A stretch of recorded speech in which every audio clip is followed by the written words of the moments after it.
Jess and Leslie turned and ran up over the empty field behind the old Perkins place and down to the dry creek bed that separated the farmland from the woods.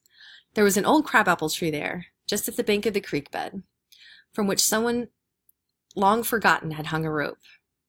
They took turns swinging across the gully on the rope. It was a glorious autumn day, and if you looked up as you swung, it gave you the feeling of floating. Jess leaned back and drank in the rich, clear color of the sky. He was drifting like a fat, white, lazy cloud across the blue. "Do you know what we need?" Leslie called to him. Intoxicated as he was with the heavens, he couldn't imagine needing anything on earth. "We need a place," she said, "just for us. It would be so secret that we would never tell anyone in the whole world about it." Jess came swinging back and dragged his feet to stop. She lowered her voice almost to a whisper. "It might be a whole secret country," she continued, "and you and I would be the rulers of it." Hey there. Miss Biggs here to book talk with you today about this remarkable book, Bridge to Terabithia, by Katherine Paterson. In this book, Paterson tells the story from the perspective of a young boy named Jess, who is ready to start his 5th grade year as the fastest runner on the playground. Jess comes from very little money, much like the rest of the town.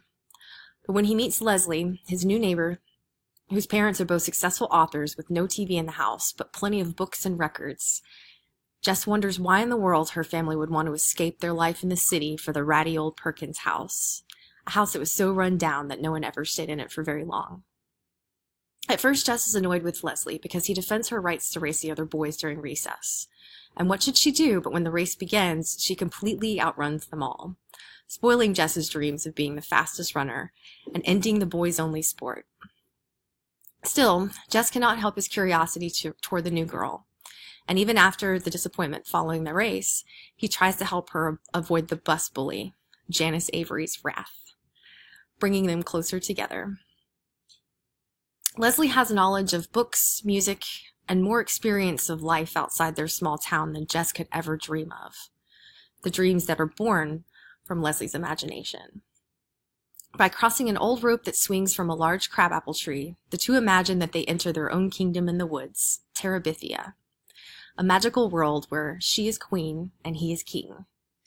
Together they work to battle against the evils of their reality, inasmuch as they protect the secrecy of their own private kingdom, Terabithia, from imaginary foes.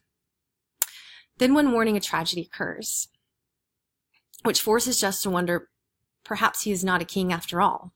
Perhaps he is a knight who has grown stronger and more courageous with Leslie at his side. This amazing Newbery Award-winning story weaves the reality of true friendship and imagination in the midst of adversity and grief. This book's suitable for ages 10 and up. Paterson has written a tale of realistic fiction in which children and adults will grasp the value of second chances, inspiration, coping with loss, and memories that will last a lifetime. I hope you check it out.